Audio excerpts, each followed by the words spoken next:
Hello and welcome to a special edition of Cricit Predicta.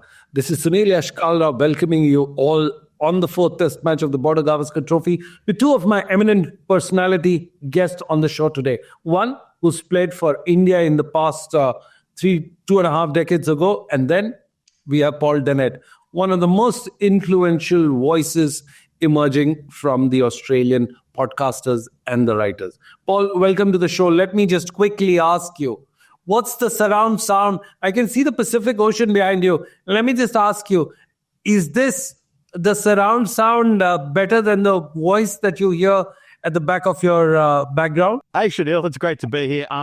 Absolutely one of the best test matches of all time for Australia. And I don't say that lightly. I get sometimes a bit sad of cricket so much that Australia in the winter months, our football codes dominate. Everyone in Australia has been watching this Boxing Day test match. The noise around Sam Constas on day one was something I've never seen before. The reaction to Virat Kohli, pages of all the newspapers, and after the first 3 days, the biggest crowd of all time after 3 days of a test is front page, back page. Everyone is talking about it, and I'm absolutely loving it. And the fact that the cricket is awesome, there is a chance this could knock off the massive crowd that they came in 1937 to see Don Bradman, which is the biggest crowd of all Opens, but it's that big. It is huge here. Well, that's interesting. But amidst it all, the Australian media has been little active, overactive, hyperactive, or whatever you will call it, especially with the the clown Kohli jab that you see on your screen right now. Yeah, I know. Look, we have some news a little bit naughty. They try to be a little bit like the British newspapers that go over the top. And the thing is, it's a sign of respect. The fact that Kohli been on the front page and the back page so often because the crowds actually respect him and because the Australian people respect him.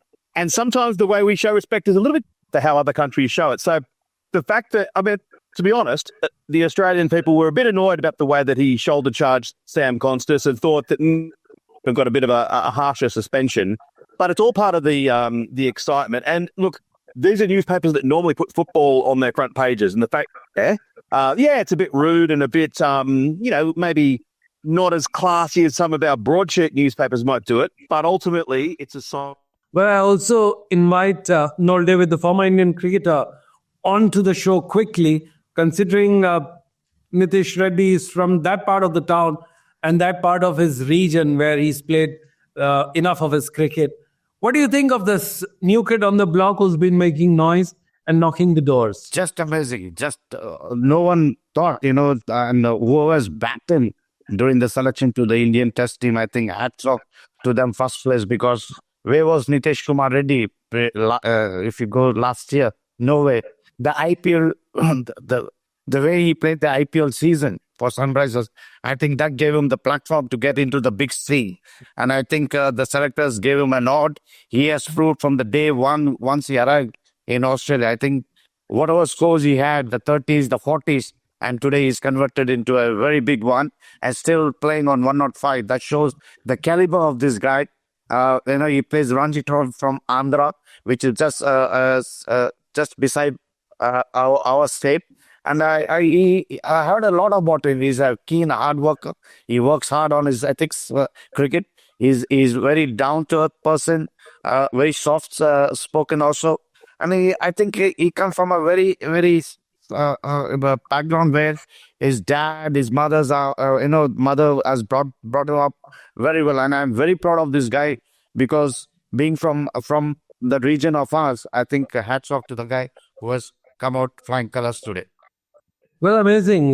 Good part, not only in this test match, but he's been knocking on the doors and making some ripples across this Border-Gavaskar series. But one concerning thing, the reason for the emergence of Nitish Kumar Reddy is because of the failure of the top 5 batters in this test series. And if the figures, if you see on your screen right now, the first test, the first 5 wickets went at 59 when the total score was 150. The second test, 87 in the total of 80. Third test match, it was 105. Third test match, 74 for 5. And even in the fourth test match, India was at 158 for 2 and suddenly 159 for 5.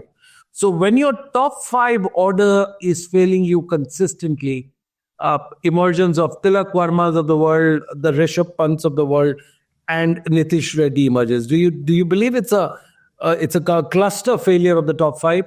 Noel David, first with you, and then I'd like to add in.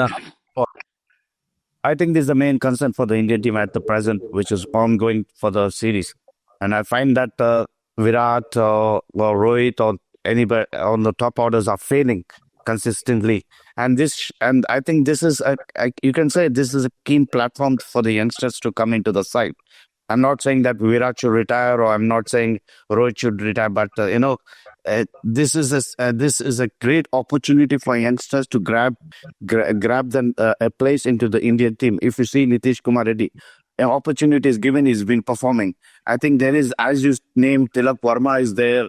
There's a lot of domestic cricketers in India who are knocking at the doors, who are playing India A. I think opportunities will be given to them because India has to set up the team for the future, and I think time has come now to go ahead and build a great test team in the near future. Well, absolutely. When you compare it with, and this question is for Paul, compared to the last 2 Border-Gavaskar trophies in Australia, India's batting performance hasn't improved. The collapse of the top 5 wickets consistently is a cause of concerns. So when you look at the 2021 series, India was at least making 196 for 5 in the first test, 294 for 5, then moving on to 275 for 5 in the third test, and then 265 in the fourth test.